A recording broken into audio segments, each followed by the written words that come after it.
السلام علیکم۔ آج کی ویڈیو میں آپ سورہ انفال آیات 20 تا 28 کا سوال نمبر 1 اور 2 کریں گے۔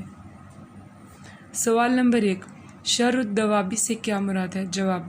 بدترین قسم کے جانور۔ شر الدوابی سے مراد ہے بدترین قسم کے جانور۔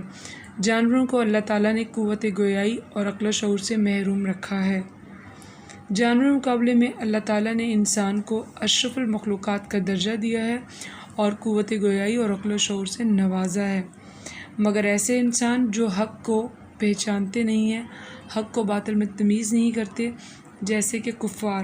اس صورت میں انہیں بدترین جانور قرار دیا گیا ہے،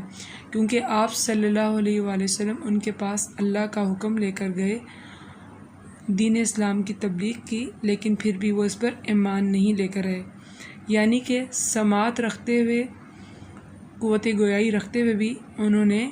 اس کو ماننے سے انکار کر دیا،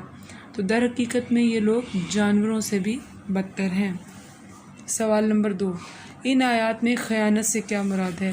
خیانت، جب آپ کے پاس کسی کا کوئی عہد، راز یا کوئی چیز رکھوائی جائے تو وہ آپ کے پاس امانت ہوتی ہے، اور اس کو صحیح حالت میں واپس نہ لوٹانا یا اس میں کمی بیشی کرنا خیانت کہلاتا ہے۔ اللہ کی خیانت، اللہ کی خیانت سے مراد یہ ہے کہ اللہ تعالیٰ کے احکامات ہمارے پاس اللہ کی امانت ہیں، اپنی زندگی کو اللہ تعالیٰ کے احکامات کے مطابق گزارنا چاہیے، جب اس میں کمی بیشی کی جائے تو یہ اللہ کی خیانت ہے۔ رسول اللہ صلی اللہ علیہ وسلم کی خیانت، رسول اللہ صلی اللہ علیہ وسلم کی احادیث،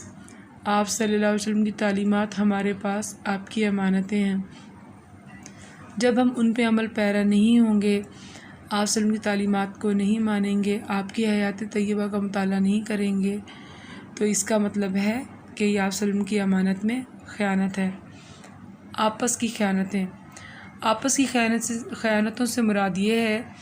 کہ آپس میں ایک دوسرے کے عہد کی پاسداری، دوسرے کی راز کی پردہ پوشی اور دوسروں کی رکھوائی ہوئی چیزوں کا خیال رکھنا